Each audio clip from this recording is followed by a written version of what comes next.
Good evening, everyone. Good evening, good evening, good evening. Chalo, we'll just start in 2 minutes. Just waiting for everybody to join in. We'll start in 2 minutes.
Good evening, everyone.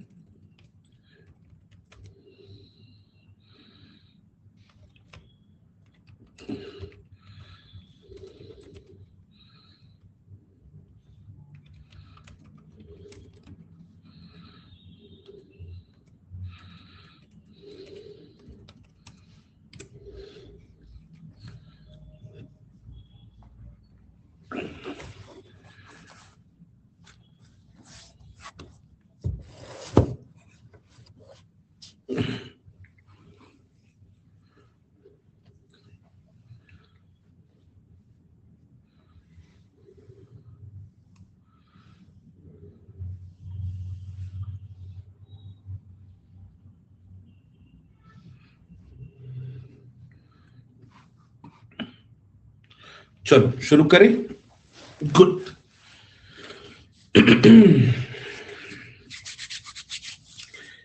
आज का agenda है कि हमें theory खत्म करना है. We had discussed constitutionalism yesterday, so we have some now application theories to discuss. चलिए, good.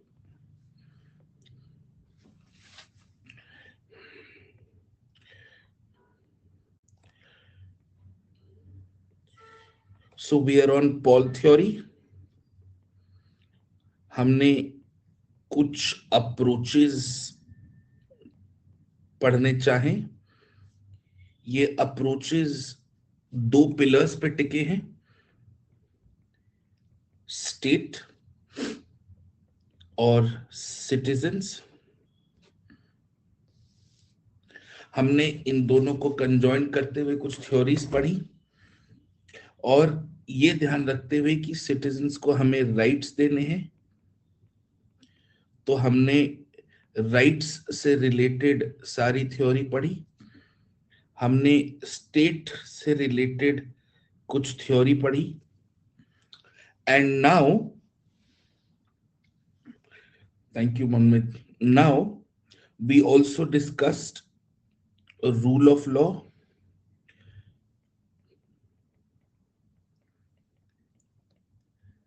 constitutionalism. yesterday हमने राइट्स के साथ पढ़ते पढ़ते equality, liberty, theory of justice, ये सारी चीजें पढ़ी. ठीक है, गुड. अब हमें ये समझना है कि कॉन्स्टिट्यूशनलिज्म के आगे क्या है. What do we do with constitutionalism? We understood constitutionalism is about limiting the powers of the state.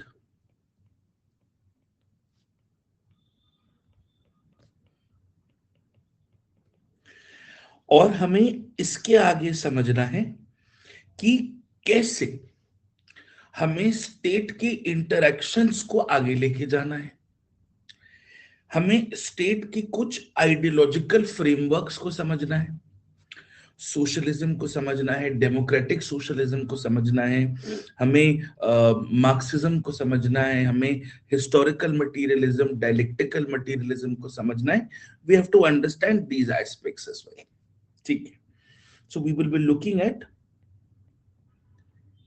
Certain ideological theories as well, क्योंकि ये भी एग्जाम में आई हुई है. ठीक है.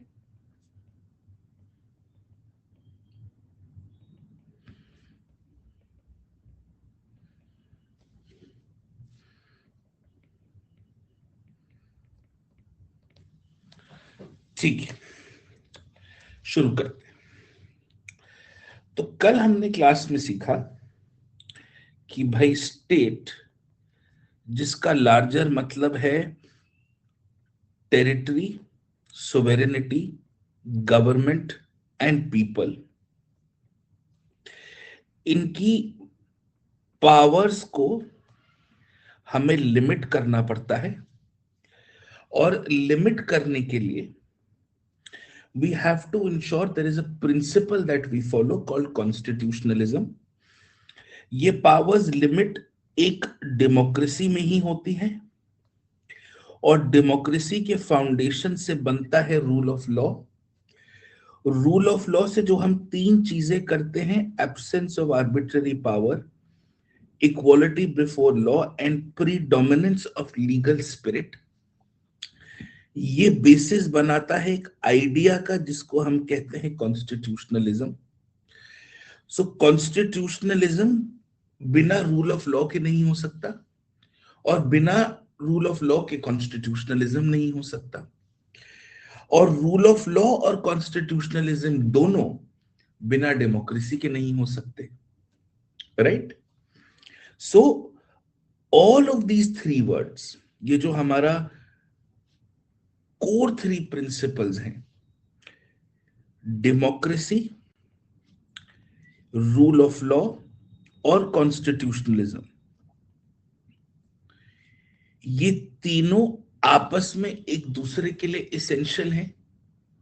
ठीक है. अब कॉन्स्टिट्यूशनलिज्म का मतलब हुआ कि हमें सरकार की पावर्स को लिमिट करना है. बिल्कुल सही बात है. अब अगर हमें सरकार की पावर्स को लिमिट करना है, तो उसको लिमिट करने के लिए हमें कैसे करना पड़ेगा? What is the method? What is the means to limit the powers of the state? That method has to be through a larger set of guidelines. अब जैसे स्टेट का एक ओवरऑल मतलब होता है, वैसे ही लॉ का एक ओवरऑल एक लार्जर मतलब होता है. Law is a combination of three things. It can come from three places. It can come from legislation, acts that are passed. It can come from customs, and it can come from judgments. Right? तो अगर आज मैं आपसे कहूं कि India का, एक simple भाषा में पूछूं, तो इंडिया का चाइल्ड लेबर लॉ क्या है? सो इंडिया का child labour law would include some amount of parliamentary acts, prohibition of child labor act, and India ka child labor law would also include certain judgments that the court have given on, say, prohibition of child labor act. Correct. Good. अब मैं आपसे कहूं कि अच्छा, India में जो personal law है, law that governs marriage, divorce, governs adoption, governs inheritance, ये जो ओवरऑल सेट ऑफ लॉज है जिनको हम पर्सनल लॉ कहते हैं, ये इंडिया में कहां से आते हैं? What is personal law of India? Simple question.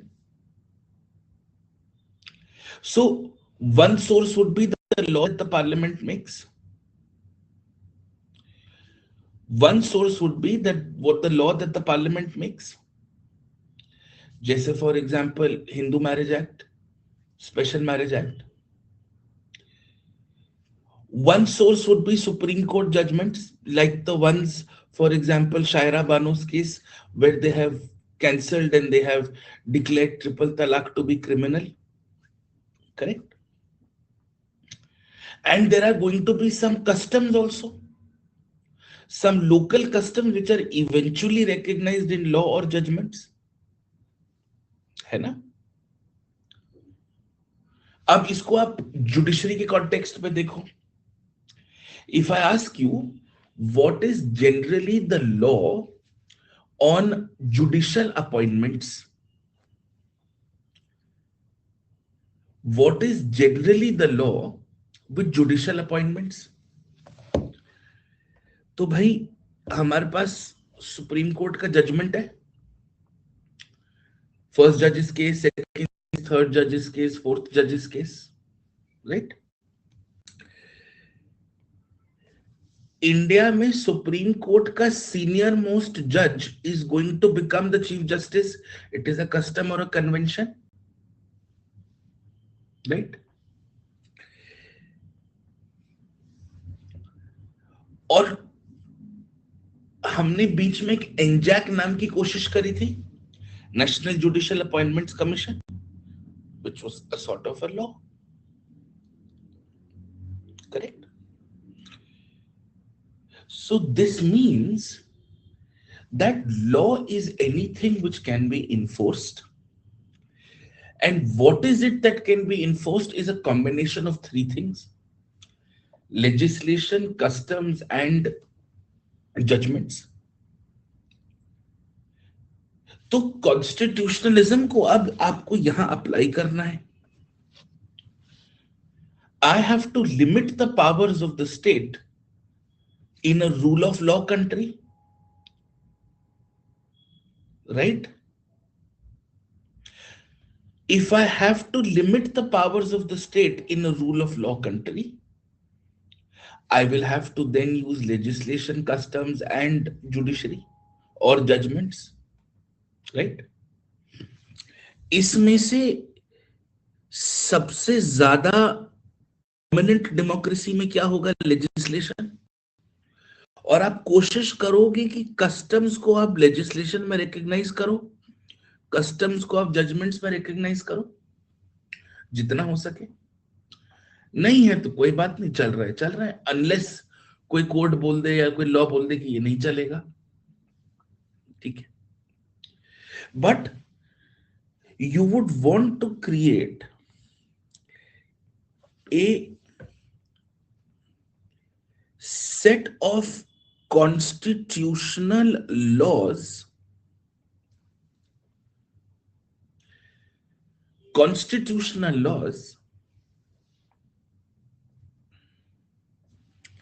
to limit the powers of the state. These constitutional laws can be judgments, can be conventions, can be laws.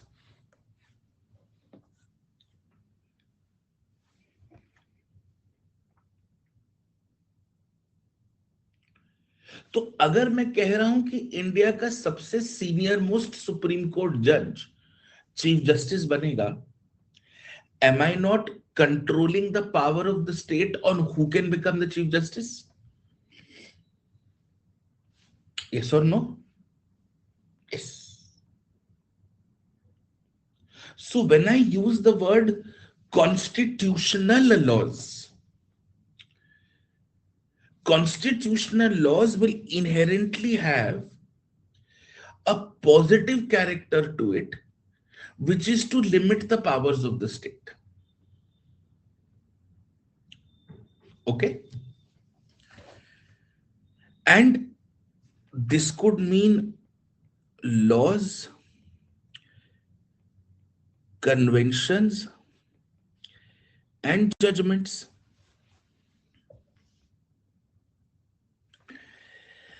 And if the country so decides, ये country to country पे depend करेगा. If the country so decides to have a one law which will contain most of the provisions governing structure, power, and rights. If there is going to be that one law which will contain most of the provisions on structure, power, and rights, and will be the source of all other laws, it will be called the Constitution.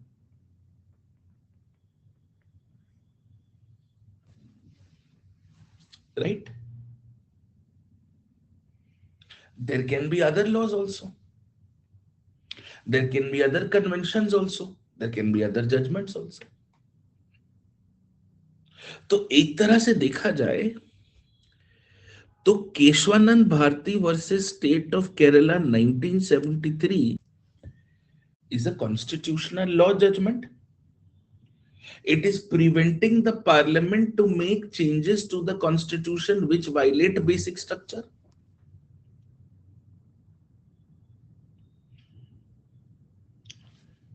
The convention is that when you are appointing the governor, you must consult the chief minister. It's a convention. So when you are appointing the governor, you must consult the chief minister, is a convention. So you're limiting the blanket powers to appoint the governor, whoever you feel like. You are not appointing whoever you feel like as the governor. At least on paper, trying to. Make sense?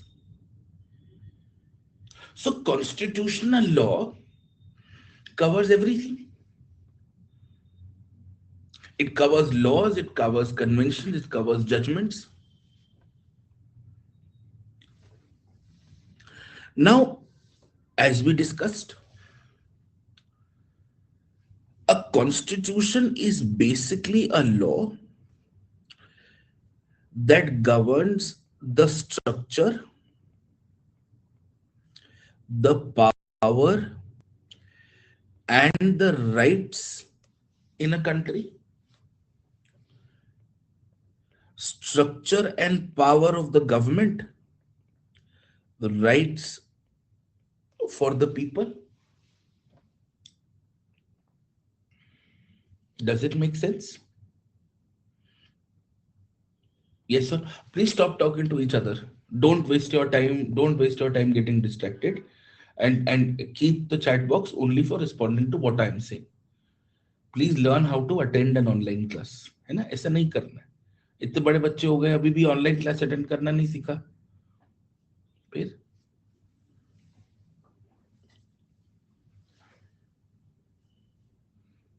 So the constitution is basically a law which gives you structure, which gives you power, which gives you rights. It is simply a law.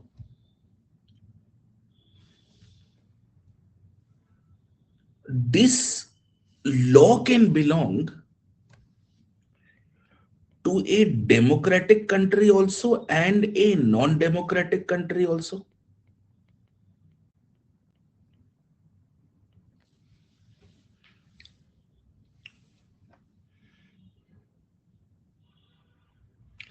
All constitutions may not give limitations to the powers of the state. अगर एक किसी dictator की country और dictator ने अपने हिसाब से constitution लिखा है जिसमें अपने आप को सुप्रीम पावर बता रहा है, तो जरूरी थोड़ी कि वो कॉन्स्टिट्यूशन डेमोक्रेटिक होगा. A constitution based on the principles of constitutionalism will be a constitutional law. A constitution not based on the principles of constitutionalism will not be constitutional law.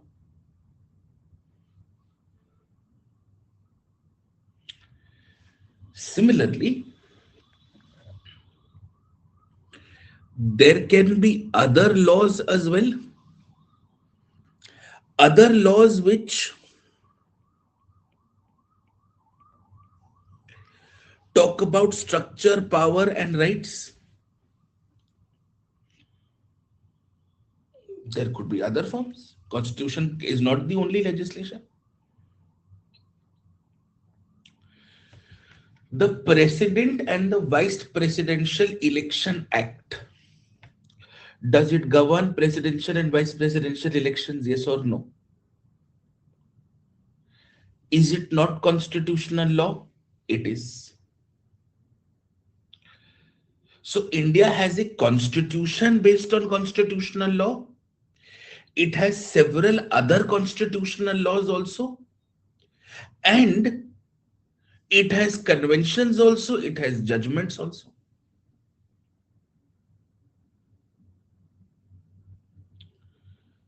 The only thing different that we have done is we have effectively created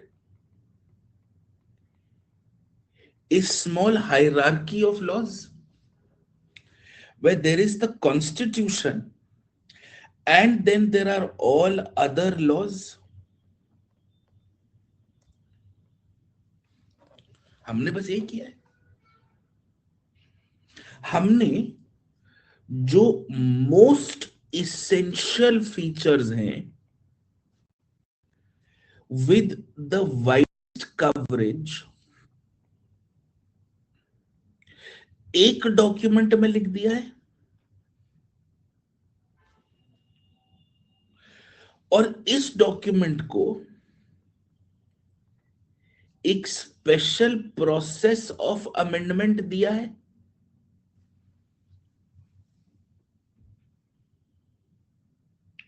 normal loss को आप सीधा simple majority 50% present and voting से हटा सकते हो, बना सकते हो. You can effectively repeal the entire Representation of People's Act 1950 and 1951 through a simple majority. Yes or no?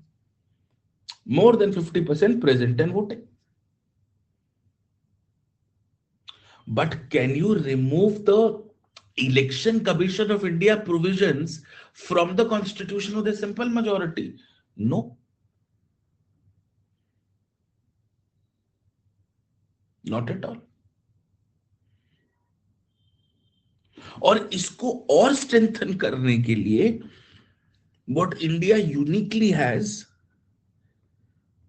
is basic structure.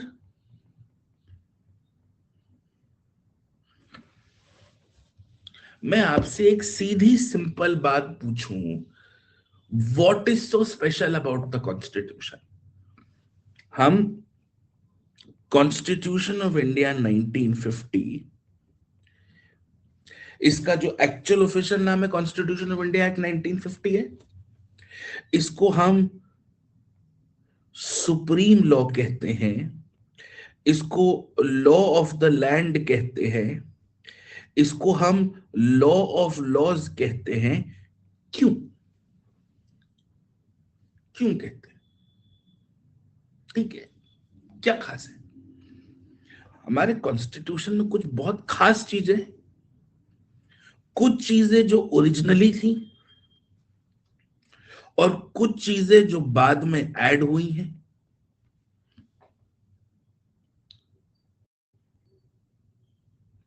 तो कॉन्स्टिट्यूशन में ऐसी ओरिजिनली चीजें क्या हैं जो उसको सुप्रीम बनाता है?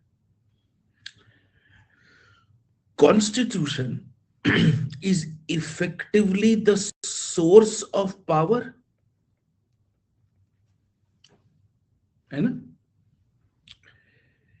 It has the widest set of provisions.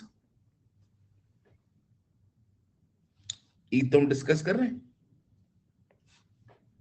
And what is absolutely most essential, एक देश को चलाने के लिए क्या क्या लगेगा, क्या क्या नहीं लगेगा, ज्यादा से ज्यादा चीजें यहां लिखी हुई है. And it has a special amendment process.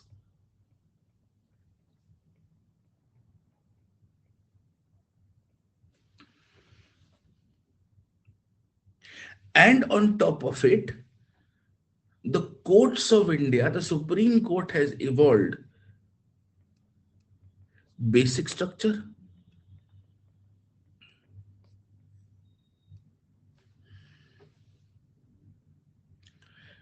basic structure effectively supports constitutionalism, right?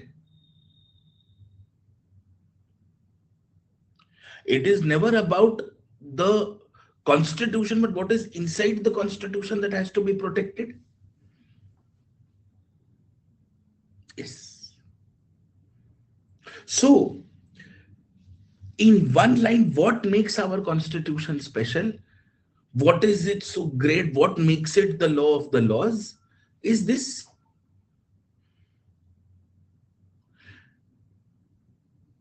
It very clearly tells you that no law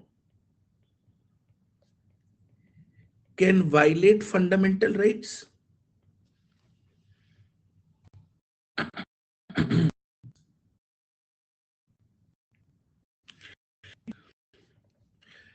To the seventh schedule is the source of the power executive.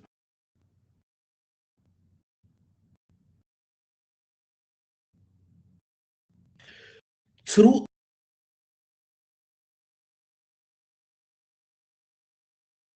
other pins such as 2 and you.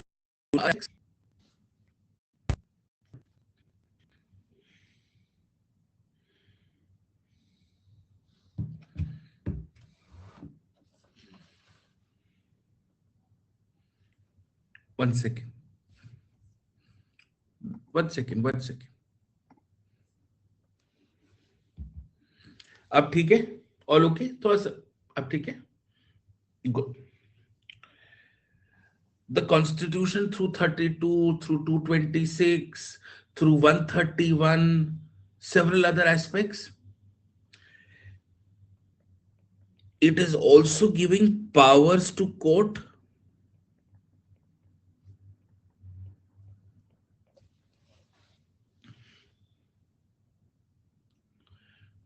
कुछ खास बातें हो रही है ना,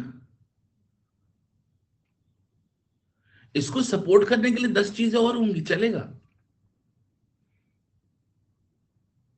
court की powers को support करने के लिए supreme court rules, high court rules भी हैं। Supreme court enlargement of jurisdiction act भी है, मानता हूं मैं, बट कोर पावर्स यहां दे रखी है ना। So what is making the constitution the supreme law of the country, जो एक लाइन में बोलते हैं, मतलब क्या है? It is a source of power. It contains the widest of provisions, the most essential ones, has a special amendment procedure, very clearly says that there will be no law that violates fundamental rights, and these fundamental rights are mentioned in the Constitution. It is a source of power through Article 245, 246, read with Schedule 7, which is union list, state list, concurrent list, which gives you the source of power for legislature and executive. It gives you the powers of the court, not just 32 to 26, but 142, 143, 131, 132, 133, several others. Supreme court, high court effectively क्या करेगी वो यहां से पता चलेगा। Yes, your effective aspects of structure, power and rights सब इधर ही दे रखा है। Structure, power, rights and remedies अगर जोड़ना है तो ऐसे जोड़ लो, एक ही जगह दे रखा है। हम चाहते तो 4 कानून और बना लेते, बट हमने ये हायरार्की बनाई। ये हायरार्की हमने क्यों बनाई? यूके ने तो नहीं बनाई, यूके में ऐसा नहीं है। यूके में पार्लियामेंट के लिए अलग लॉ है, कोर्ट के लिए अलग लॉ है, राइट्स के लिए अलग लॉ है। When most of these provisions are written in a single document, it is called a written constitution.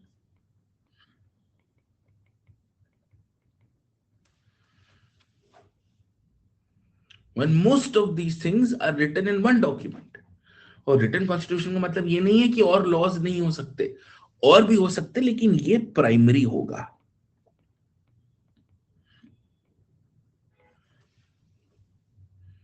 ये प्राइमरी होगा और बहुत जरूरी है। हमने ये क्यों किया? आप नोटिस करना, चाहे वो यूके यूएस हो, चाहे वो ऑस्ट्रेलिया हो, चाहे वो न्यूजीलैंड हो, चाहे वो कनाडा हो, any of these countries, any of these countries, they all have some form of a written constitution. किसी का छोटा लिखा हुआ है, किसी का बहुत बड़ा लिखा हुआ है, किसी का बहुत एग्जॉस्टिव है। क्यों? इन सब में क्या कॉमन है? They've all experienced colonialism. सबका colonial past है। And what is colonialism? Abuse of the power of the state. Colonialism is an undemocratic rule over people. And if the constitution is supposed to be based on the principle of limiting the powers of the state, if the constitution is supposed to be based on limiting the powers of the state, if constitutionalism is about limiting the powers of the state, तो जिन जिन के साथ कलोनलिज्म हुआ है, सबसे पहले एक बहुत तगड़ा लॉ बनाएंगे। It may be a long law, short law, have a different nature of government, वो चलेगा। That's fundamentally why. That's also one of the reasons why UK does not have a written constitution. उनको कभी जरूरत पड़ी नहीं, वो तो अपने आप से ही बेहतर होते गए। यूके की एम्पायर ने यूके थोड़ी छोड़ा, उनकी पावर कम कर दी, बिठा दिया कोने में।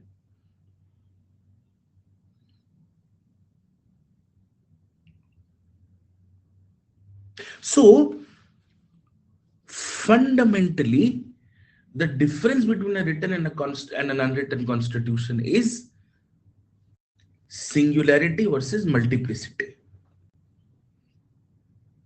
और कोई फर्क नहीं। हमारे यहां एक ही कानून में, कॉन्स्टिट्यूशन ऑफ इंडिया एक्ट 1950 में, एक ही कानून में मैक्सिमम चीजें लिखी गई है, राइट?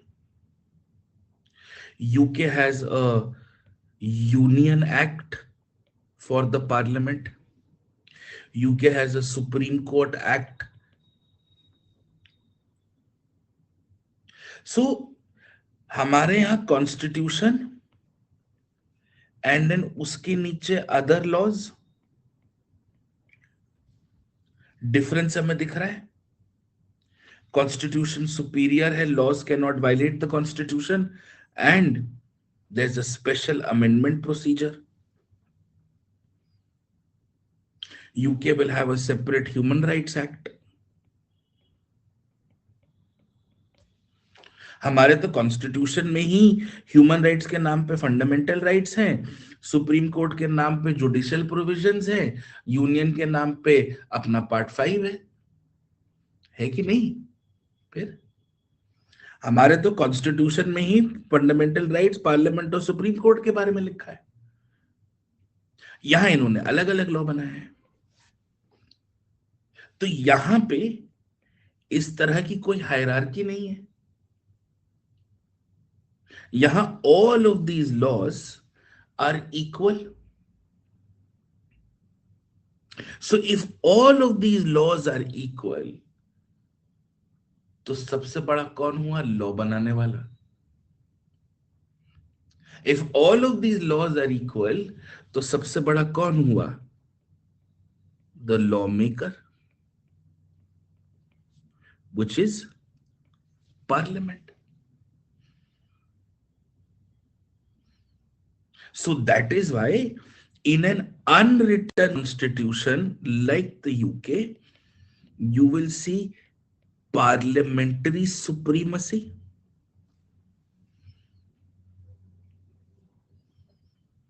सिंपल मतलब ये हुआ, पार्लियामेंट पे कोई रोक टोक नहीं है, उनको जो ठीक लगता है वो करेंगे. राइट? इसको हम फाउंडेशन और मेंस में पढ़ते हैं. इसकी वजह से यूके में जुडिशियल रिव्यू कम है. Then we apply this concept to several other applied concepts. So India, which has a written constitution, ends up having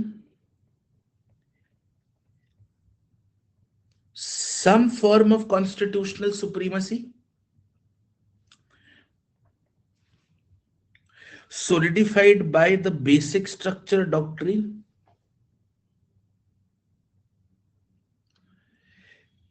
UK, on the other hand, has an unwritten constitution leading to a parliamentary supremacy of some kind.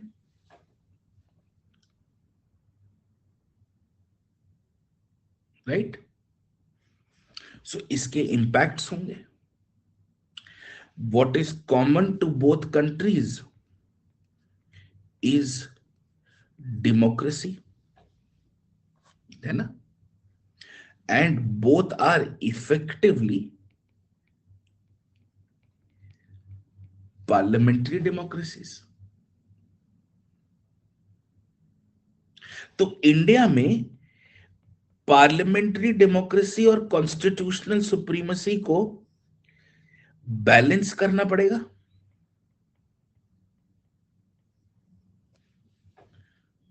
Yes, balance करना पड़ेगा. Yes और no? और वो balance हम basic structure से करते हैं.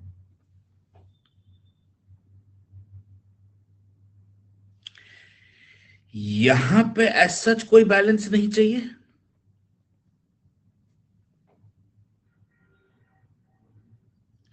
यहां पे एज सच कोई बैलेंस नहीं चाहिए. यहां जो पार्लियामेंट का लॉ होगा और जो पार्लियामेंट की पावर होगी वो सुपीरियर होगी.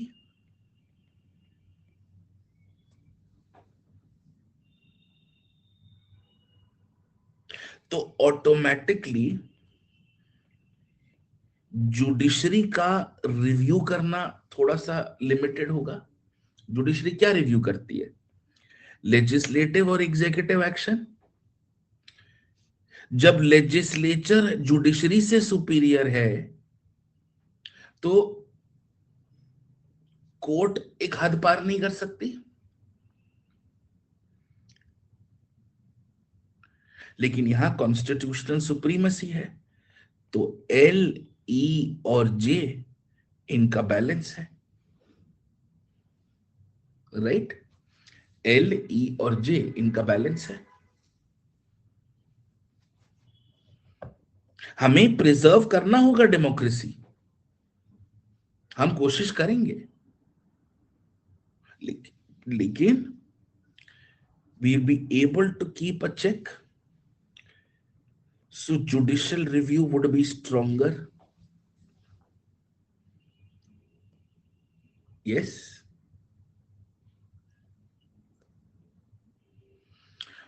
और पार्लियामेंट्री डेमोक्रेसी की तो खास बात यही है कि लेजिस्लेचर और एग्जीक्यूटिव में बहुत ज्यादा दूरी नहीं है.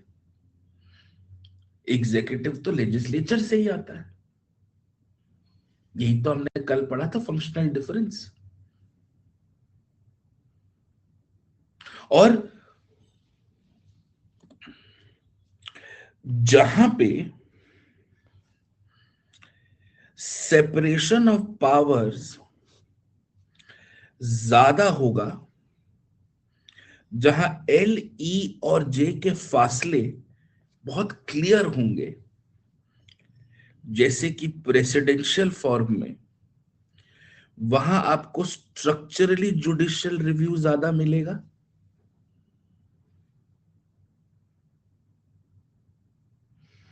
अब समझ आया?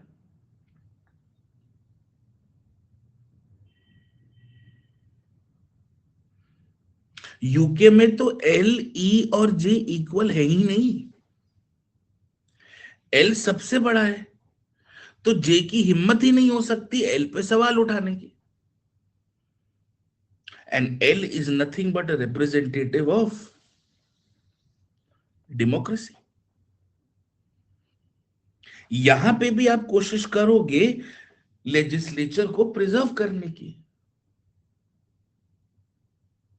हम कल वो गवर्नर वाले इश्यू के बारे में बात कर रहे थे, घुमा फिरा के कोर्ट ने क्या बोला, जब सरकार है, असेंबली है, तो डेमोक्रेसी है ना, तो चुपचाप सरकार की सुनो।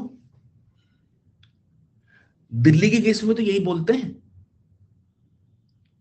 जब दिल्ली असेंबली है, इलेक्टेड चीफ मिनिस्टर है, तो काहे दिल्ली का लेफ्टिनेंट गवर्नर रोडी बने घूम रहे हैं? कोर्ट ने तो यही बोला ना, घुमा घुमा फिरा के। फिर आप डेमोक्रेटिक स्पिरिट को प्रिजर्व करेंगे, किस हद तक करेंगे और कितने हद तक आप इंस्टीट्यूशंस को चेक कर सकते हैं, ये सिस्टम ऑफ गवर्नमेंट पर डिपेंड करेगा। और एक सवाल जो हमारे अंदर बहुत बचपन से होता है कि सर, इसका मतलब इंडिया और यूके का सिस्टम ऑफ गवर्नमेंट सेम है, लेकिन जुडिशियल पावर, रिव्यू की पावर्स में जमीन आसमान का फर्क है।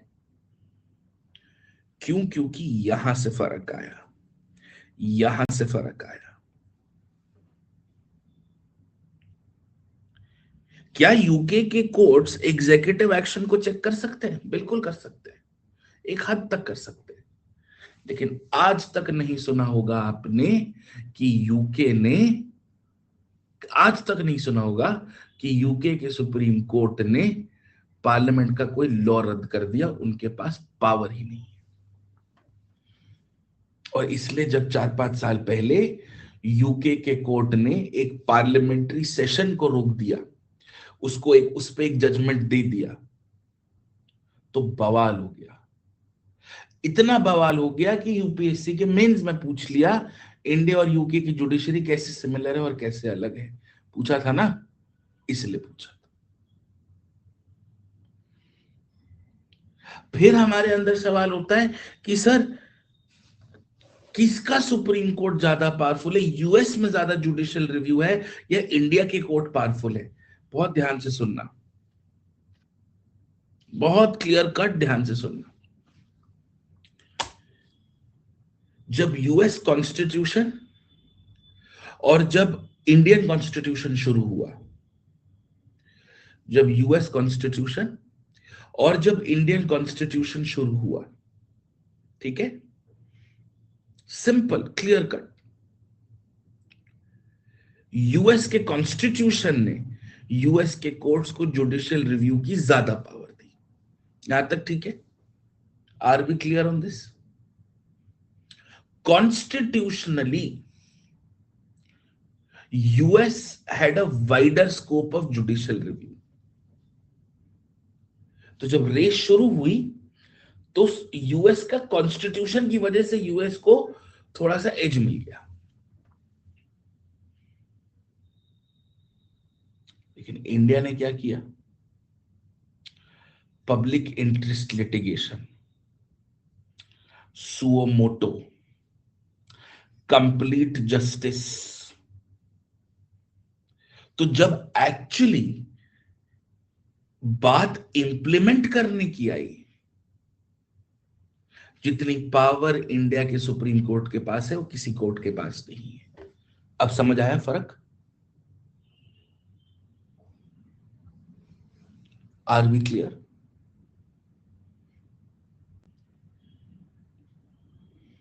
सो constitutionally the US had a upper edge, had an edge, had a footing. Practically हमने कोई कसर नहीं छोड़ी। प्रोसीजर स्टैब्लिश बाय लॉ था, इंटरप्रेट करके ड्यू प्रोसेस ऑफ लॉ कर दिया, पीआईएल ले आए, सुओमोटो ले आए, कंप्लीट जस्टिस लगाना शुरू कर दिया, करा ना? फिर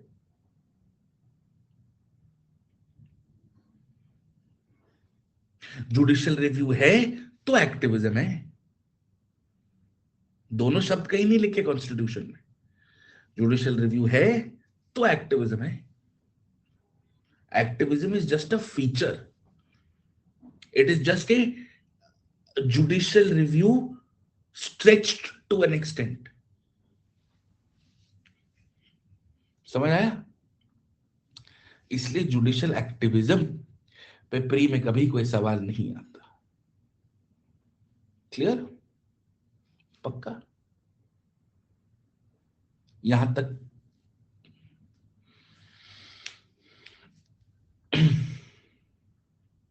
गुड। तो ये हमारे प्रिंसिपल्स बैठे, यहां से हमने अपनी कहानी शुरू कर। ठीक है, अब इसमें एक लेयर और ऐड होती है कि चलो ये तो क्लियर हो गया कि कॉन्स्टिट्यूशंस या तो रिटन होंगे या अनरिटन होंगे, ये मतलब समझ में आ गया। फिर आता है या तो कॉन्स्टिट्यूशंस यूनिटरी होंगे या फेडरल होंगे। फेडरल का मतलब में मिसकंसेप्शन मत रखना। फेडरल का मतलब है 2 layers of government.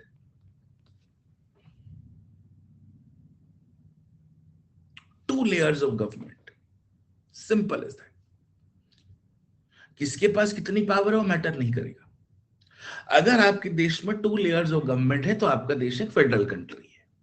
So is India federal country? Yes. Simple सीधी बात, is India federal country? Yes. Unitary का मतलब हुआ सिंगल लेयर। इसको प्रैक्टिकली देखें तो आज तो इंडिया में 3 लेयर्स हैं, सेंटर, स्टेट एंड लोकल। हम एक सब फेडरल रेंज में भी जा चुके हैं। लेकिन इंटरेस्टिंग बात यह है कि local self government state list में है, तो किस स्टेट में सरपंच के पास कितनी पावर होगी वो स्टेट डिसाइड करेगा और कोई नहीं। सरपंच की ऑफिस बनानी पड़ेगी, हर 5 साल में इलेक्शन करवाना पड़ेगा, लेकिन आपके सरपंच के पास पावर क्या होगी ये आप नहीं डिसाइड करेंगे, ये स्टेट डिसाइड करेगा। So the third layer is an extension of the second layer in terms of power. ठीक है, गुड। अब सीधी सिंपल बात समझ लो, इसमें ज्यादा कुछ है नहीं। तो यूनिटरी मतलब सिंगल, फेडरल मतलब 2 लेयर्स। तो 2 लेयर्स में एक सेंट्रल लेयर हो सकती है, एक स्टेट लेयर हो सकती है, या एक यूनियन लेयर हो सकती है, एक स्टेट लेयर हो सकती है। आप इसको यूनियन प्रोविंस कह लो, यूनियन स्टेट कह लो, सेंटर स्टेट कह लो, एक ही बात है। तो या तो centre stronger than the states होगा, या तो state stronger than the centre होंगे। बराबर वाला मामला आपको कभी नहीं देखने को मिलेगा। Power can not be distributed equally, नहीं तो फिर आप 2 लेयर बनाते ही, because very difficult to manage, conflict में फंस जाओगे। सो इंडिया का बेसिक एग्जांपल यही है और यूएस का बेसिक एग्जांपल यही है। जो इंडिया की राज्यसभा है वो यूएस की सेनेट है, इसलिए एंड राज्यसभा क्या है? Council of states, voice of states. Senate भी ऐसा ही है। तो क्या यूएस की सेनेट के पास इंडिया की राज्यसभा से ज्यादा पावर होगी? जी बिल्कुल होगी। हम तो फाइनेंशियल मैटर्स में, कोर फाइनेंस के मैटर्स में, मनी बिल और बजट में तो राज्यसभा को साइड ही कर देते हैं कि भाई आप रहने दो, जो बोलेंगे चुपचाप साइन कर देना। करेक्ट। लेकिन यूएस के हर मेजर डिसीजन में सेनेट का अप्रूवल चाहिए, चाहे वो सुप्रीम कोर्ट का अपॉइंटमेंट हो, चाहे वो प्रेसिडेंट का अपॉइंटमेंट हो। It reflects what? The nature of federalism. Are we clear on this? Yes. Because कहीं ना कहीं आपको at the end of the day आपके ऑर्गन्स ऑफ स्टेट को मैनेज करना है और कुछ नहीं करना है। ये जो पूरी कहानी है जो डेमोक्रेसी से शुरू होती है, यहां देखो प्री के 2-3 सवाल निकल आएंगे। डेमोक्रेसी से शुरू होती है, जो फिर रूल ऑफ लॉ पे जाती है, फिर कॉन्स्टिट्यूशनलिज्म पे आती है। रूल ऑफ लॉ के 3 एस्पेक्ट्स हैं: absence of arbitrary power, equality before law, predominance of legal spirit. जिसके बेसिस पे आप कॉन्स्टिट्यूशन बनाते हो, उसके 2 ही तो काम है। एक एल, ई और जे, इसके स्ट्रक्चर और इसके पावर्स को मैनेज करना, और सिटीजन्स को राइट्स देना। बेसिकली तो यही काम है।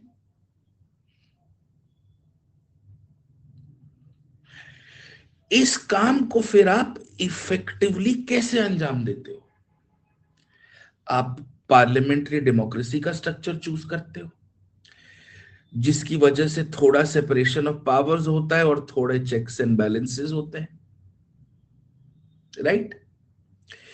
आप कहते हो कि इंडिया इतना डाइवर्स है, एक लेयर से काम नहीं चलेगा, हम एक फेडरल लेयर लाएंगे और सेंटर को हम स्टेट से स्ट्रॉन्गर बनाएंगे। So we will have a federal constitution with a unitary बायस।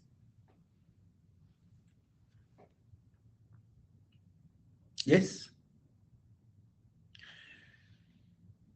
तो मुझे ये भी ध्यान रखना है कि सेंटर स्टेट्स पे ज्यादा ना चढ़े और स्टेट सेंटर पे ज्यादा ना चढ़े। मुझे ये भी ध्यान रखना है कि लोगों की राइट्स वायलेट नहीं हो। तो यार उसके लिए मेरे पास एक दमदार जुडिशरी नहीं चाहिए? Independence of judiciary.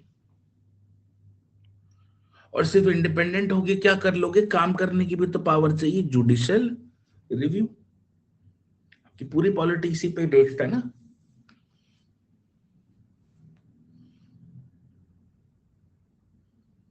That is why you have effectively chosen a written constitution.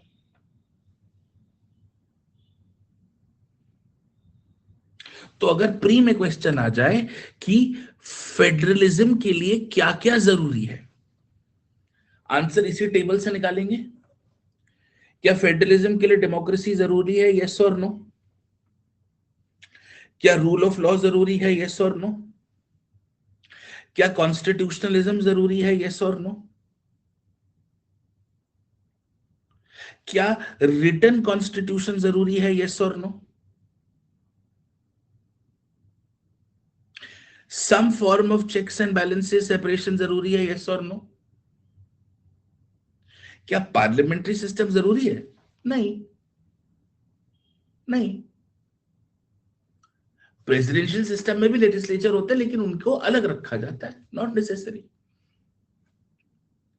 लेकिन क्या इंडिपेंडेंट जुडिशरी जरूरी है? हाँ। बिना जुडिशियल रिव्यू के पावर के आप फेडरलिज्म चला पाओगे? नहीं।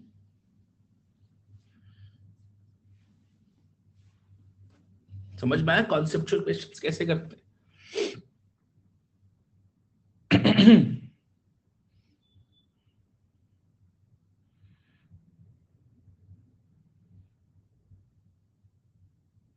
So this is the larger ecosystem that we are operating under. This is the larger ecosystem that we want to run. ठीक है? Clear?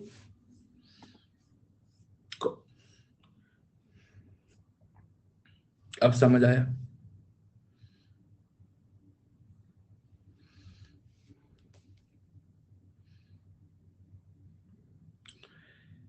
अब ये जो सारा खेल है वो इन तीनों को मैनेज करने का है.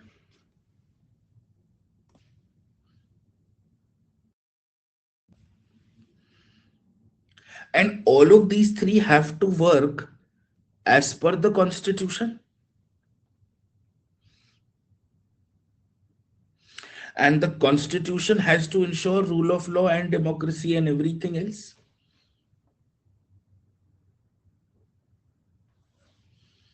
Correct? No. Democracy can be presidential also.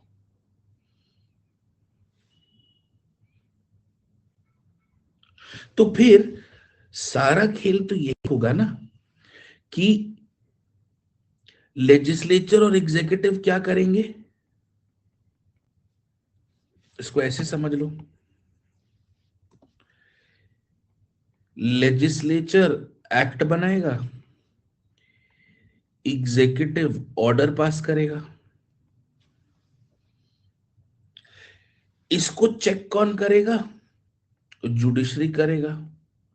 कैसे करेगा? जजमेंट के थ्रू.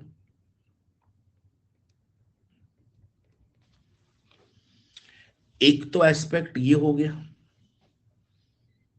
करेक्ट और नॉट, इसी को जुडिशियल रिव्यू कहते हैं. ठीक है.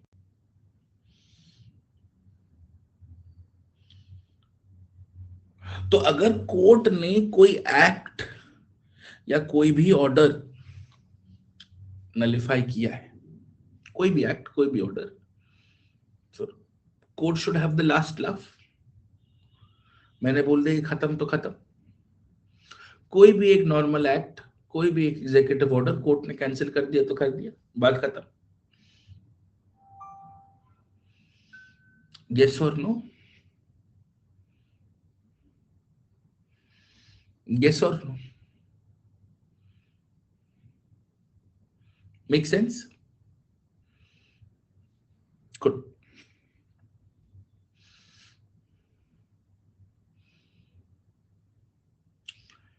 Two,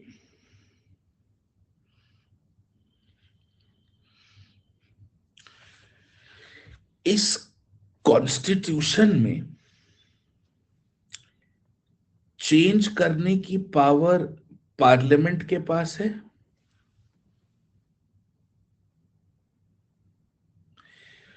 और वो चेंज सही है या नहीं ये सुप्रीम कोर्ट या जुडिशरी तय करेगी. फॉर एग्जाम्पल,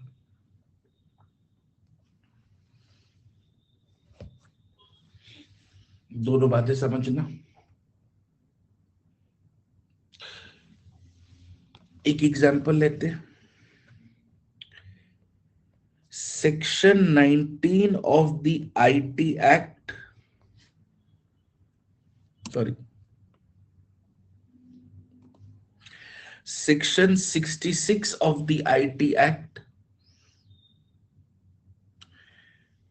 कोर्ट ने कैंसिल किया. क्यों? क्योंकि ये आर्टिकल 19 को वायलेट कर रहा था.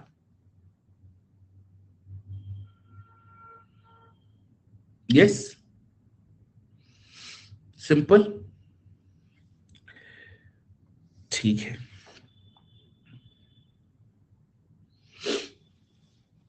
99th कॉन्स्टिट्यूशनल अमेंडमेंट एक्ट, जिसको हम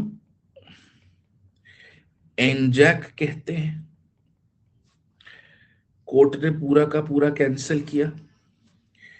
क्यों? क्योंकि वो इंडिपेंडेंस ऑफ जुडिशरी, जो बेसिक स्ट्रक्चर का हिस्सा है, उसको वायलेट कर रहा था.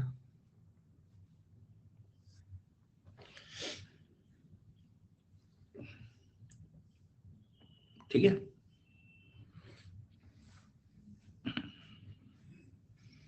पक्का?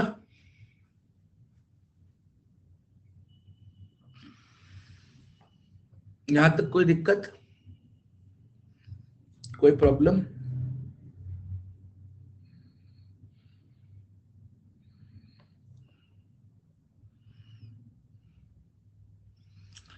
Third example,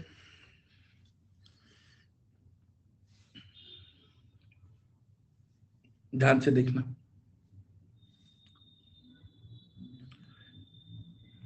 government of NCT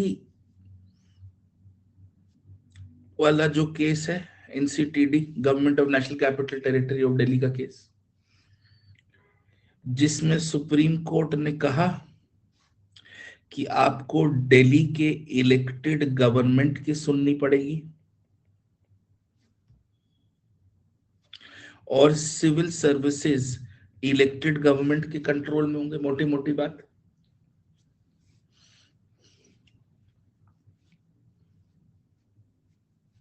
ठीक। तीसरा एग्जाम्पल। चौथा एग्जाम्पल एक लेटेस्ट से, ये एक मिनरल्स वाला केस था लास्ट ईयर का, जिसमें सुप्रीम कोर्ट ने कहा स्टेट्स के पास रॉयल्टी पर टैक्स करने की पावर है। मोटी मोटी बात तो यही गई। यस और नो? चारों में फर्क है, चारों में फर्क है।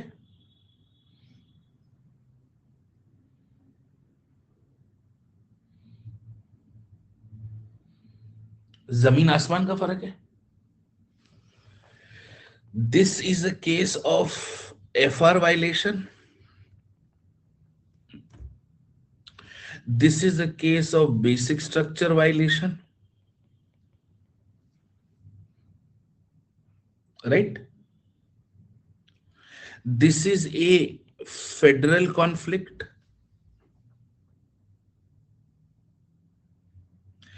this is also a federal conflict।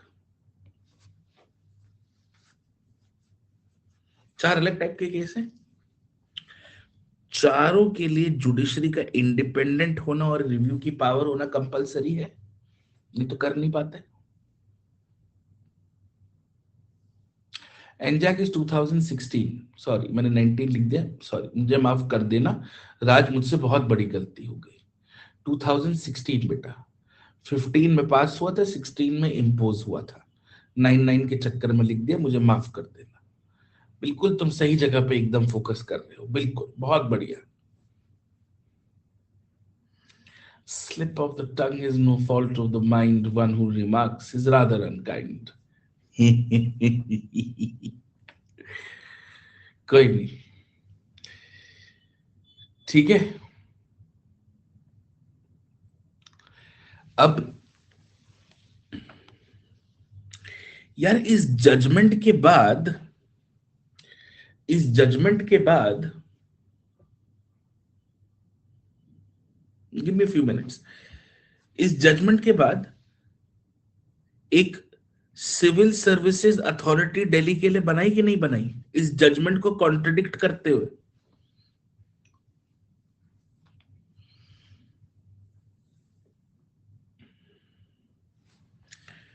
Section 67 आज भी जिंदा है और काफी पावरफुल है।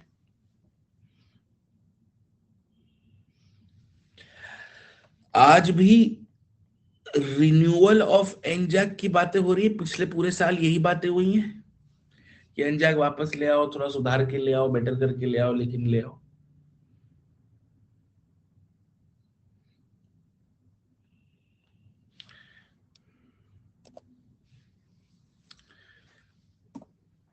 इलेक्शन कमीशन का केस, अनूप बरनवाल, अनूप बरनवाल का केस इलेक्शन कमीशन का, उसके बाद आपने लॉ बना दिया ना, सीधा सीधा लॉ बना दिया।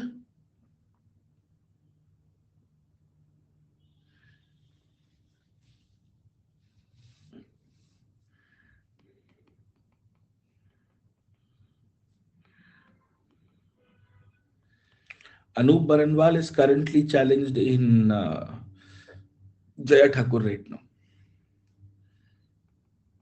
ये ECI कोलिजियम का केस है. इसको आपने एक नया एक्ट बना दिया ना 2023 में. फिर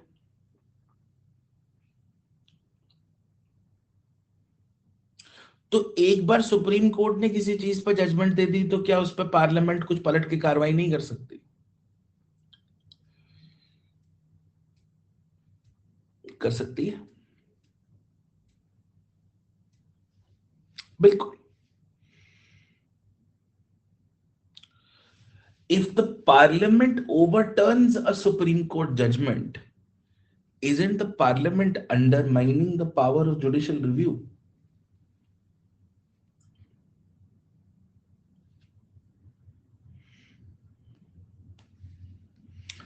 इसलिए कहा जाता है,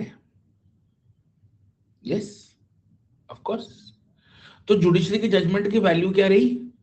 अब जजमेंट बना लो, कल पार्लियामेंट लॉ चेंज कर देगी. सब कुछ तो रोहित हारमोनी पे नहीं छोड़ सकते ना बेटा, कि सब बैलेंस बना के चलिए, सिस्टम बना के चलिए. You are in the business of law right now. तो if you notice carefully, whenever you want to bypass a judgment, आप उसे डायरेक्टली कॉन्ट्रडिक्ट नहीं करोगे, आप उसके आसपास कुछ पैरेलल अल्टरनेट सिस्टम बना लोगे.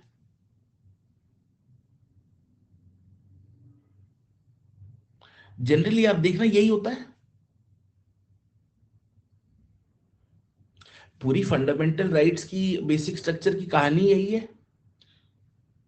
First amendment Shankari Prasad, Sajjan Singh, 17th amendment Golaknath, 24th amendment, 25th amendment, 29th amendment Keshavananda Bharati, 42nd amendment Minerva mills. पूरी कहानी यही है. एग्जैक्ट जजमेंट कॉन्ट्रडिक्ट नहीं करेंगे, उसको कुछ उल्टा बना के लिख देंगे.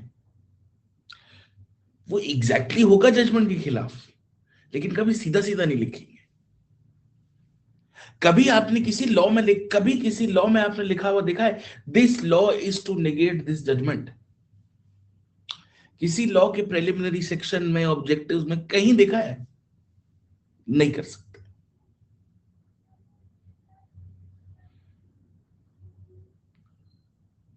इसलिए फिर खूब खोलता है कि India is the only self appointed higher judiciary in the world. हमारी जजेस ही जजेस को चुन रहे, हमको हम ही से चुरा लो. जो ओरिजिनल इंटेंट नहीं था, वो तो गड़बड़. 60s, mid 60s to mid 70s have changed the history of this country. 65 to 75, जिसको हम कहते हैं ना ट्रॉमा पीरियड, ये हमारा ट्रॉमा पीरियड है. मर्फी लॉ लगता है यहां पे. Everything that can go wrong has gone wrong. Between 65 to 75 सब कुछ यही हुआ है. सारे मेजर प्रॉब्लम यहीं पे है. From wars to droughts to defection to out of turn Supreme Court appointments to emergency to political instability, सब सब सारे मेजर काम यही हुए है कि नहीं? मिड 60s टू 60-70s का डेकेड पढ़ लो. यस.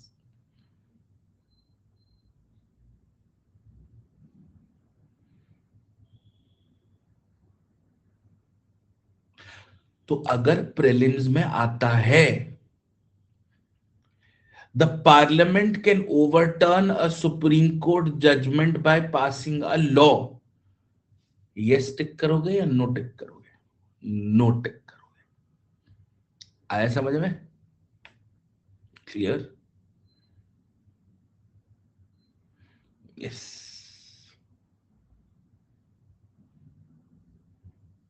आप जो कर रहे हो वो घुमा घुमा के इधर उधर से कर रहे हो.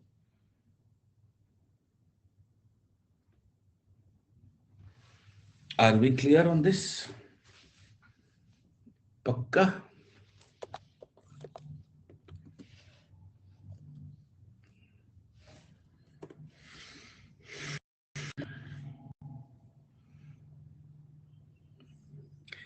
बेटा निशा, हम प्री मोड में हैं और क्या बात लगता है, नहीं लगता इस बारे में मेरी रुचि कम है बेटा। उसके लिए आपको लेट्स क्रैक इट के यूट्यूब चैनल पे जाना पड़ेगा, योर प्रीलिम्स माय प्रीलिम्स के यूट्यूब चैनल पे जाना पड़ेगा, उसके लिए आपको हेलो बच्चों के यूट्यूब चैनल पे जाना पड़ेगा।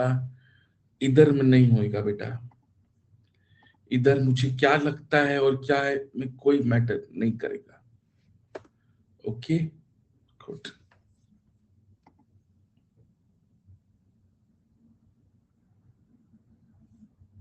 या उधर जाएंगे आप मस्त आराम से, सब ओपिनियन लेके आना और फिर कूल बनना दोस्तों के सामने, लेकिन एग्जाम इधर है। Hi guys.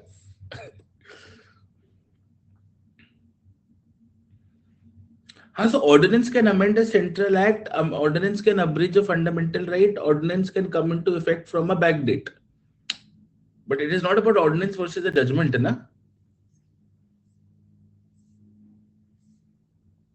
क्योंकि वो मेरा ट्रॉमा है इसलिए मैं उड़ाता हूँ। उनके साथ था ना मैं पहले। Unacademy is like my toxic x.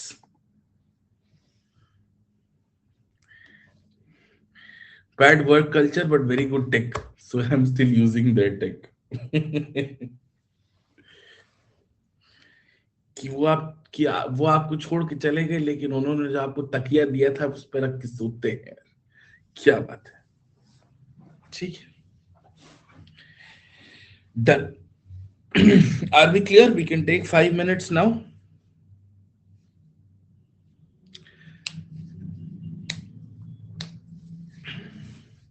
Unacademy और अनअकैडमी के मालिकों में जमीन आसमान का फर्क है। जिस दिन आप भी समझ जाते तो आप मेरे से ऐसे नहीं कहते। और मुझे ऐसा क्यों लग रहा है कि राज संवाददाता है? मुझे ऐसा लग रहा है कि लाज लल्लन टॉप चैनल से आया है, इधर बैठ के उसका काम है सिर्फ ये करना।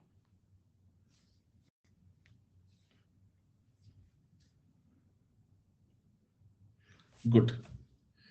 चलो, so we are done with these basics, these basic aspects. अब इसके बाद हम सीखेंगे कि चलो नेचर ऑफ स्टेट तो समझ में आ गया, लेकिन इसके बाद हमें ये सीखना है कि फिलोसफी ऑफ स्टेट क्या होगी। Eight the end of the day this is about citizens and state intervention, resources. ये तो हमने पॉलिटिकल सवालों के जवाब दिए, लेकिन जवाब सोशियो इकोनॉमिक भी है, राइट?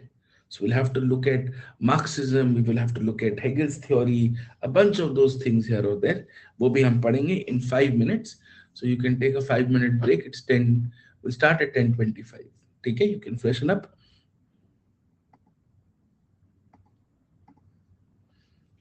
Yes.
Thank you. चलो,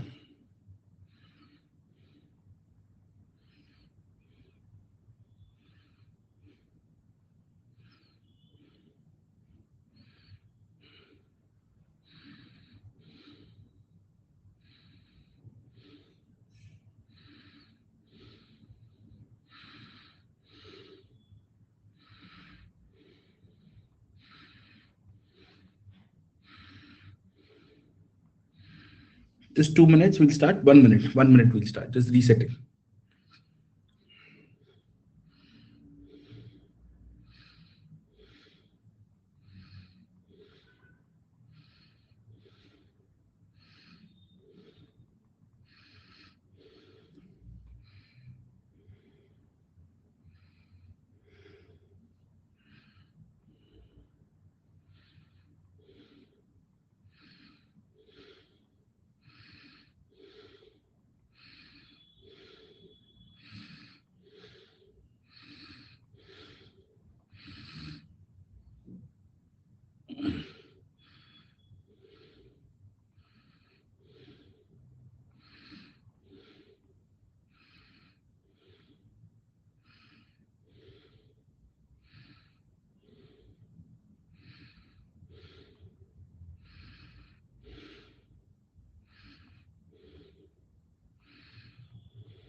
All right.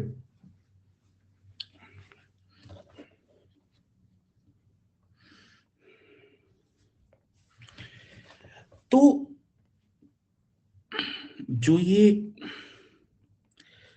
स्टेट और सिटीजन्स का रिश्ता है, ये रिश्ता सिर्फ पॉलिटिकल नहीं है, ये रिश्ता सोशल भी है और इकोनॉमिक भी है। करेक्ट? ये रिश्ता सोशल भी है और इकोनॉमिक भी है। And fundamentally there is inequality as the default state of society। उसके लिए हमें इक्वालिटी देनी पड़ेगी, इक्विटी देनी पड़ेगी, उसके लिए हमें जस्टिस करना पड़ेगा, वो सब करेंगे हम, मानते हैं।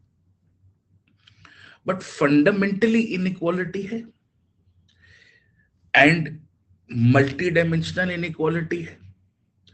रिसोर्सेस को लेके, स्टेटस को लेके, पोजिशनिंग को लेके, political equality, social equality, economic equality. Hence you have the concept of political justice, economic justice, and social justice. तो इसका मतलब I will have to make sure इस इनइक्वालिटी को सॉल्व करने के लिए स्टेट का एक रोल होगा जो इनहांस्ड होगा,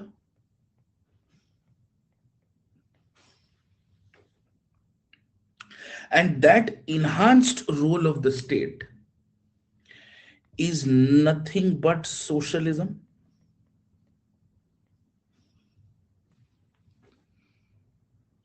That enhanced role of the state is nothing but socialism। तो सोशलिज्म का जो एक सिंपल मतलब वो ये है कि जो हमारे रिसोर्सेज हैं वो इफेक्टिवली नेशनल रिसोर्सेज बन जाते हैं।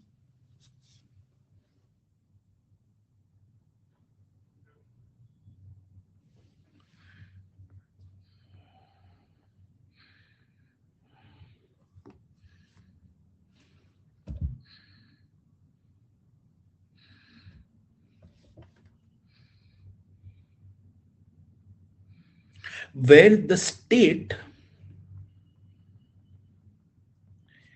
owns, operates, and manages these resources। और इन रिसोर्सेस के जो प्रोसीड्स हैं, जो बेनिफिट्स हैं, ये इनइक्वालिटी दूर करने के लिए है ना? करेक्ट। सिंपल सोशलिज्म का मतलब ये है। ठीक है, अब सोशलिज्म में हमको क्या आना चाहिए एग्जाम के लिए? The concept of democratic socialism,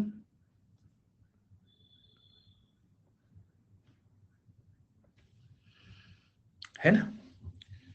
the concept of democratic socialism, जिसका एक लाइन में सिंपल इतना मतलब यह है कि जो आप सोशलिज्म के थ्रू अचीव करना चाहते हैं वो आप डेमोक्रेटिक तरीके से करेंगे। क्या चाइना को हम डेमोक्रेटिकली सोशलिस्ट कह सकते हैं? नहीं कह सकते। क्या हम इंडिया को डेमोक्रेटिकली सोशलिस्ट कह सकते हैं? बिल्कुल।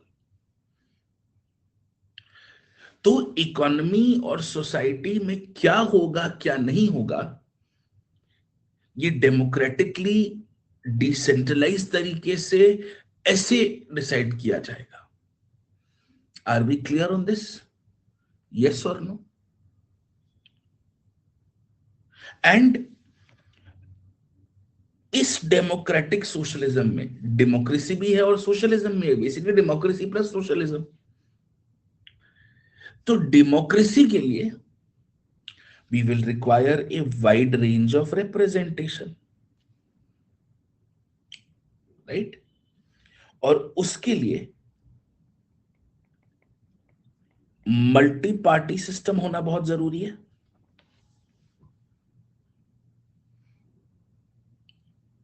नहीं तो कंपीटिंग इंटरेस्ट सामने आएंगे नहीं, है कि नहीं? मल्टी पार्टी सिस्टम होना बहुत जरूरी है। Are we clear on this? Simple, do we understand this? Good. In one simple line. ठीक है।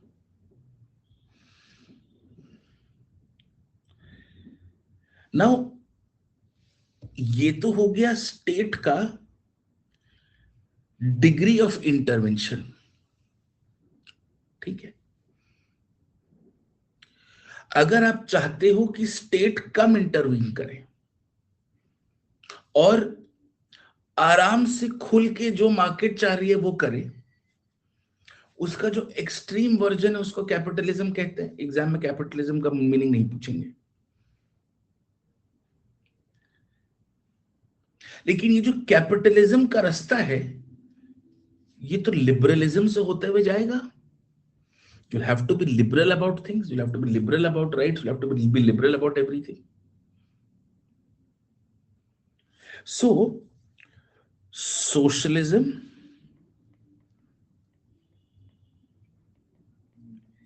liberalism,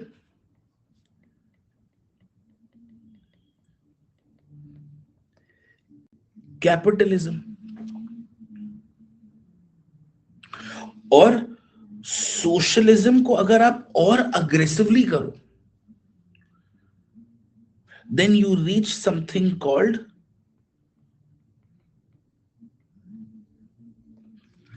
communism. यही कहानी है ना, on the spectrum this is how they all work.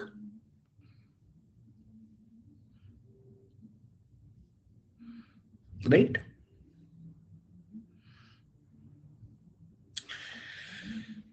तो इसको पीछे की कहानी क्या है समझनी पड़ेगी कि इनइक्वालिटी अल्टीमेटली क्या है, क्यों है। Inequality will effectively leave people into haves and have nots। कहीं ना कहीं यहां पे पहुंचेंगे। अब इसका एक पॉलिटिकल सोशल इकोनॉमिक मतलब अलग अलग हो सकता है, यस और नो? करेक्ट। और इस पे बहुत काम किया है कार्ल मार्क्स ने।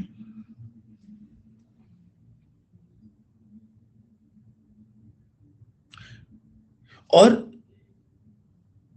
कार्ल मार्क्स की सीधी तार कम्युनिज्म से जुड़ती है। कैसे, मैं बताऊंगा। Through the concept of a stateless society. है कि नहीं?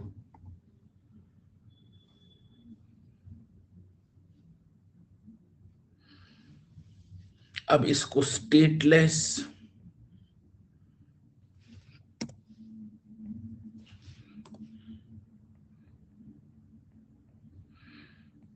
क्लासलेस वैसे पहुंच जाए। अब मार्क्स पढ़ने के लिए पूरी जिंदगी निकल जाए, हमको इससे रिलेटेड दो चार बहुत सिंपल क्लियरली बातें समझ में आनी चाहिए। शुरू करते हैं। सबसे पहले कार्ल मार्क्स ने बात करी हिस्टोरिकल मटीरियलिज्म की। ठीक है,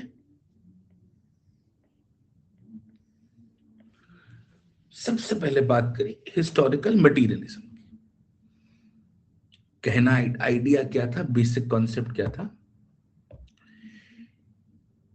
कि जो हो रहा है वो किसी के इंटेंशन, किसी की नीयत, किसी के आइडियाज, किसी के मॉरल से नहीं हो रहा है।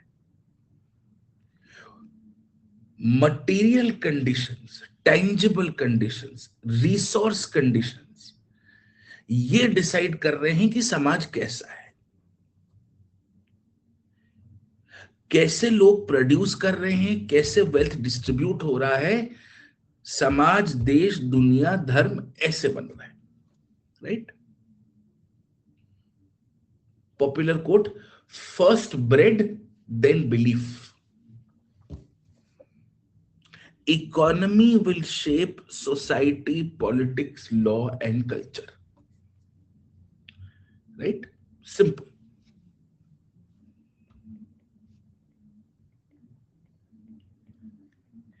Economy is your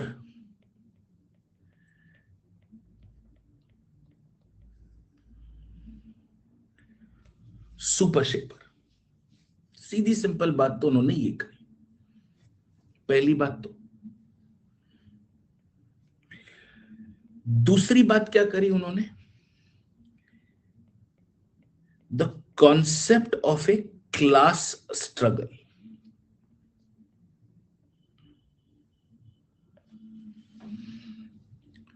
कि सोसाइटी में कॉन्फ्लिक्ट तो होगा ही,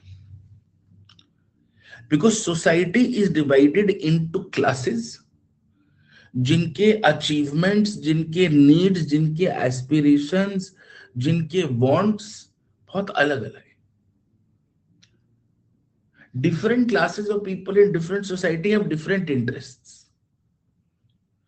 तो जो हैव्स हैं, जो रूलिंग क्लास है, जो प्रोड्यूसिंग क्लास है, उनके पास वेल्थ है, वेल्थ है तो पावर है, पावर है तो आइडियाज है। वो भगत सिंह नहीं कहते थे कभी कभी धमाका चाहिए? तो कुछ ऐसा ही है। चेंज तभी आएगा जब इन क्लासेस के बीच में कॉन्फ्लिक्ट होगा। चेंज तभी आएगा जब इन क्लासेस के बीच में कॉन्फ्लिक्ट होगा। So he give the concept of bourgeois and proletariat. Bourgeois क्या है? The owner of factories, capital. Proletariat कौन है? The working class. समझ आ रहा है? Do we understand this? Yes. Second concept समझ आया? Good. Third, he gave a labor theory of value and of exploitation.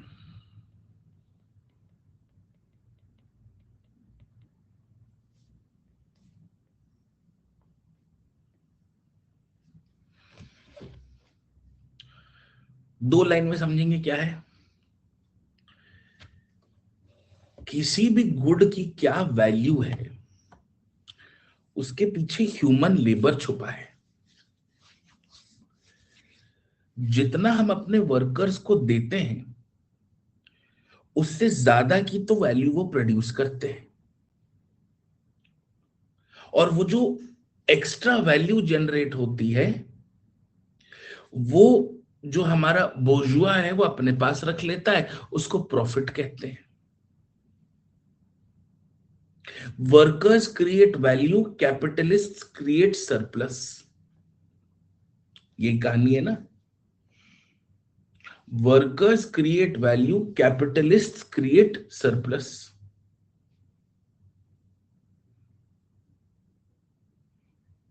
तो हम दिन रात घिसते जाएंगे, घिसते जाएंगे, घिसते जाएंगे, काम करते रहेंगे, वैल्यू कोई और लेके बैठा है।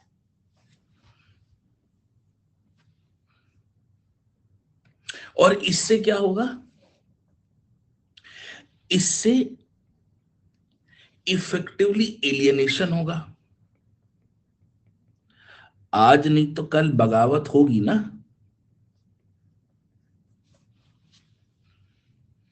आज नहीं तो कल बगावत होगी।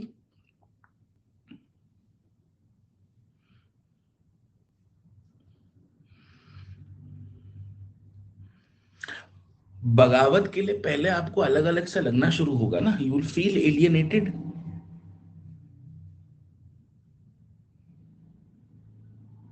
वर्कर्स विल फील एलियनेटेड कि भाई, ये जो मैं बना रहा हूं उसमें मेरा कोई रोल नहीं है।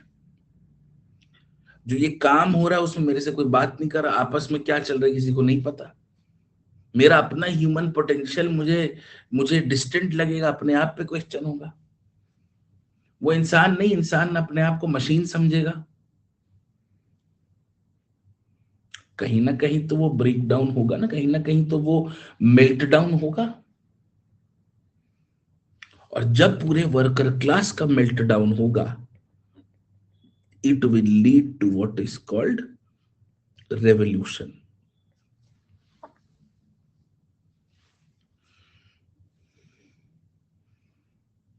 कि eventually capitalism will collapse because of their contradictions. Workers will overthrow the capitalists, और एक वर्कर्स का रहा जाएगा वर्कर स्टेट, जो सारे एक्सप्लॉयटेशन खत्म कर देगा। ऐसा सोचा है, यही है कहानी। ठीक है। तो इस कहानी में ये क्लासलेस स्टेटलेस सोसाइटी कहां आ गई भाई? इस कहानी में ये क्लासलेस स्टेटलिस्ट सोसाइटी कहां आ गई? मार्क्स के लिए स्टेटलेस सोसाइटी का मतलब क्या है? मतलब ये है कि जो स्टेट एग्जिस्ट करती है, वो इसलिए एग्जिस्ट करती है ताकि वो जो क्लास है उनके इंटरेस्ट्स कर सके। बेसिकली स्टेट क्लास इंटरेस्ट को प्रोटेक्ट करने के लिए है। सीधी सिंपल बात।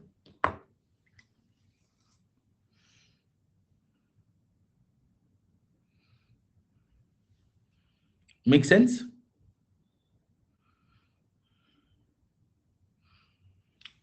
यस और नो?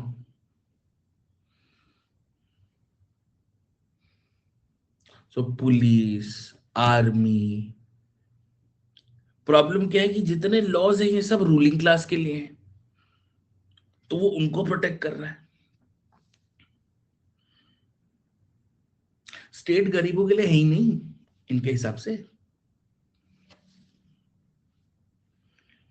तो अगर मैं क्लास हटा दूंगा तो स्टेट हट जाएगा।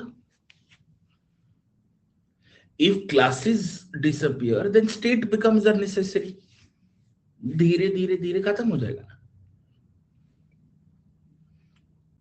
तो मार्क्स का जो जो स्टेटलेस सोसाइटी की जो अंडरस्टैंडिंग है वो क्या है? वो ये है कि कोई क्लास डिविजन्स नहीं होने चाहिए,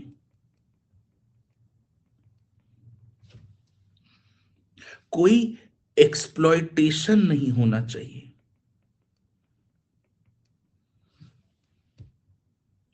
स्टेट फोर्स्ड नहीं होनी चाहिए, है कि नहीं?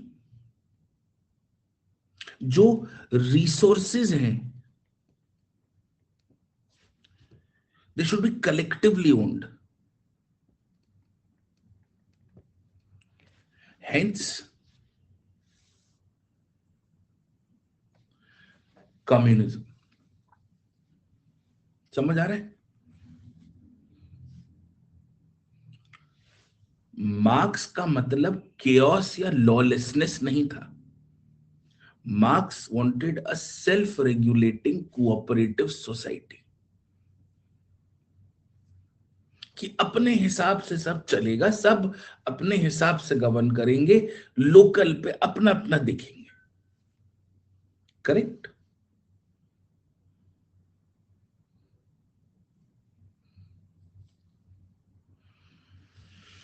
सही बात है। इसको इंडिया के कॉन्टेक्स्ट में सोचो, self rule at the village level,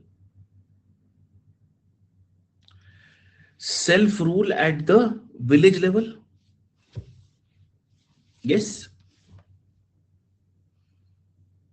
state का इंटरवेंशन मिनिमल होना चाहिए, एक्सप्लॉयटेशन ऑफ द इंडस्ट्रियलिस्ट ये सब कम होना चाहिए। तभी तो हमारा बहुत टाइट कंट्रोल रहा है।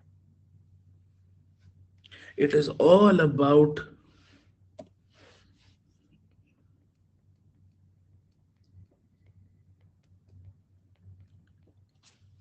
Human dignity. करेक्ट?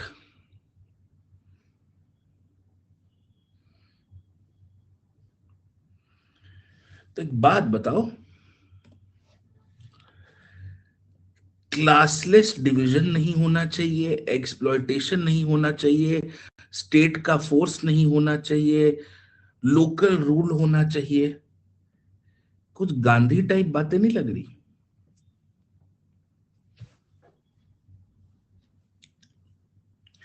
अब वो पीवाई क्यों समझ में आया?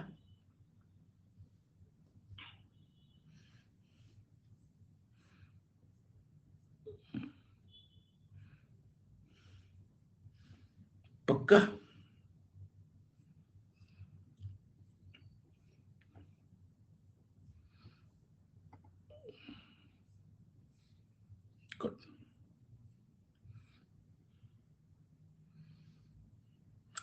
वो हम बेटा ऑप्शनल की क्लास में गांधी जी कैसे कॉन्ट्रडिक्ट करें, उसमें हम 4 आवर्स का आप डिस्कशन करना अपना टीचर के साथ। इधर मेरे को मार्क्स चाहिए बस, सही गलत में मेरे को पढ़ना ही नहीं है।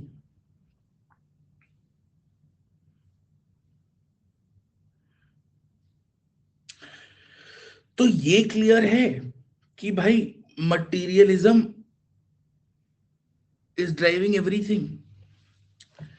तो फिर इसका एक वर्जन आता है जिसको हम कहते हैं डायलेक्टिक मटीरियलिज्म, है ना? Dialectic.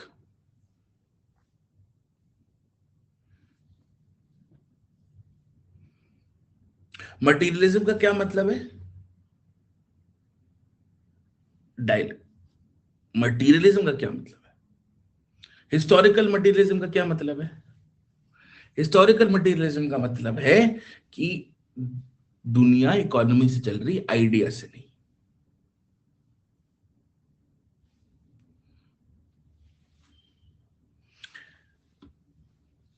So dialectic materialism is Marx the idea, dialectic means idea.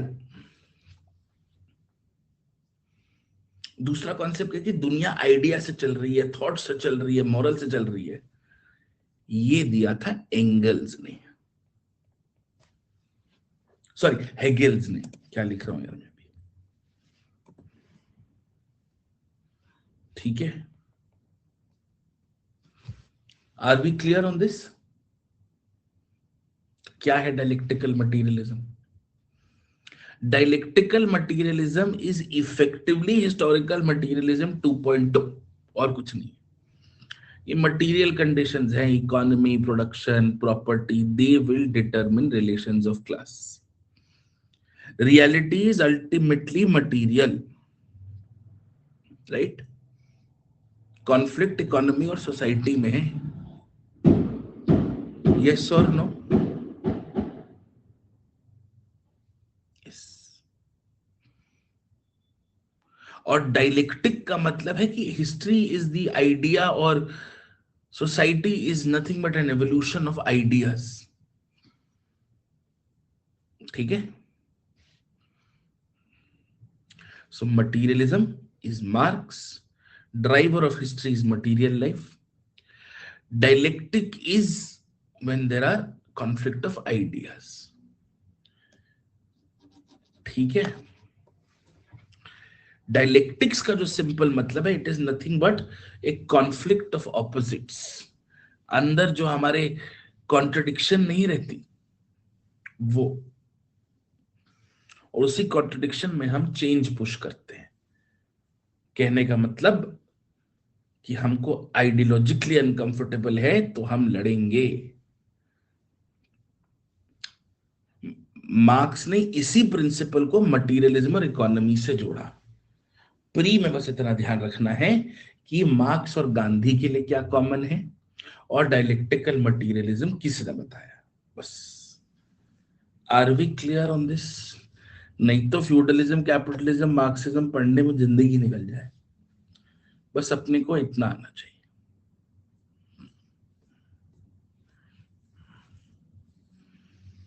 पक्का? अब अपना थ्योरी खत्म। We will do making of the constitution, amendments, basic structure, legal theory. I'll release the next set of notes by the afternoon tomorrow.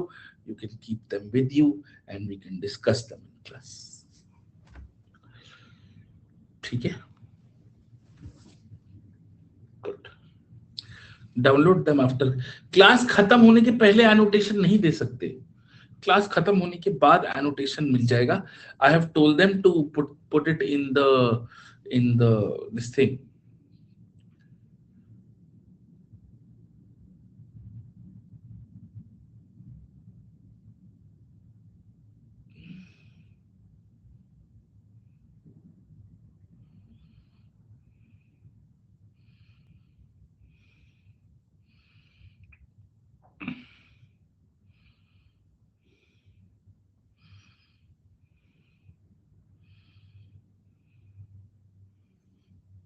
वो Telegram group.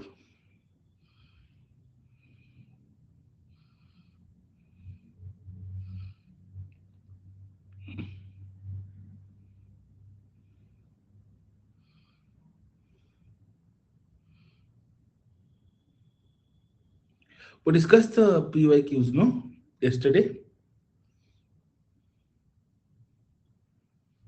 चलो गुड। आपका जो Telegram channel है वो ये है। आप लोगों को ऑलरेडी टेलीग्राम चैनल में मेल में ऐड किया हुआ है। मैं तब भी आपको दे देता हूँ जिसमें सारे एक बार में मिल जाएंगे। See, this is your Telegram channel, this is your Telegram group, not a channel. जो आपके लिए कोई भी इंपॉर्टेंट अपडेट्स, क्लास एनोटेशन यहीं पे मिल जाती है। We'll close it, don't worry. Yeah, absolutely, Saurabh. And your question, Saurabh, you had asked early कि डेमोक्रेसी क्यों चाहिए फेडरलिज्म के लिए? अगर to layers of government and it is by two different heads, there cannot be two dictators in a country, no, that would be difficult.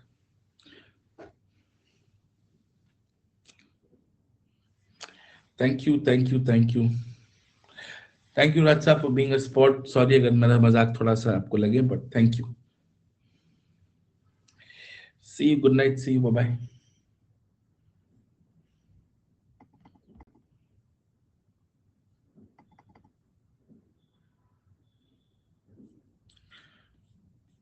I have said this, there is discretion, but the constitution doesn't explicitly list the situations. तभी तो बताया.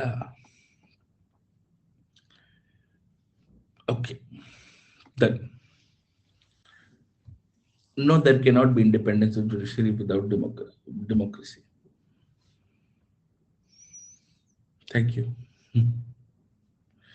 See you. Bye bye.